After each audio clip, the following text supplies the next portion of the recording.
I'm Dr. Sean Boutros. I'm the founding partner of My Houston Surgeons, and I'm a plastic and reconstructive surgeon in Houston, Texas. And I'm Dr. Joseph Dayan. I'm a plastic and reconstructive surgeon at the Institute for Advanced Reconstruction. So we're here today to talk about autologous breast reconstruction, specifically about the Stacked DIEP PAP flap. But before we get into that, let's talk a little bit about what a DIEP flap is. Joe, will you tell us what a DIEP flap is? A DIEP flap is a very common form of breast reconstruction using your own tissue from the lower abdomen, typically like a tummy tuck, except instead of throwing that tissue away, you're transplanting it on the chest to create a breast. And why don't you discuss what a PAP flap is, Sean? So a PAP flap is very similar to a DIEP flap in the fact that we're transplanting tissue from one part of the body to rebuild the breast.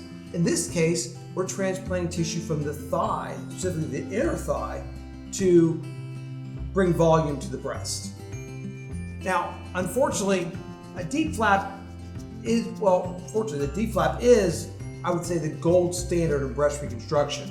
It provides an excellent breast mound, lots of skin, it's got a good soft feel to it, but there are limitations.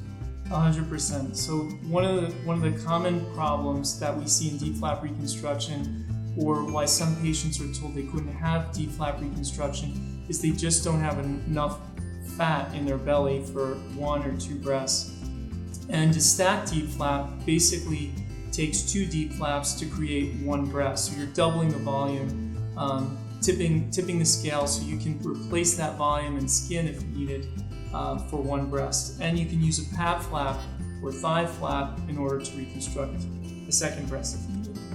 So what the Stacked DIEP PAP does is it takes patients who otherwise would not be candidates for breast reconstruction with their abdominal tissue and allows them to have an autologous tissue breast reconstruction, or a breast reconstruction that's completely natural from their own tissue and still achieve the volumes that they require to have an aesthetically pleasing breast reconstruction.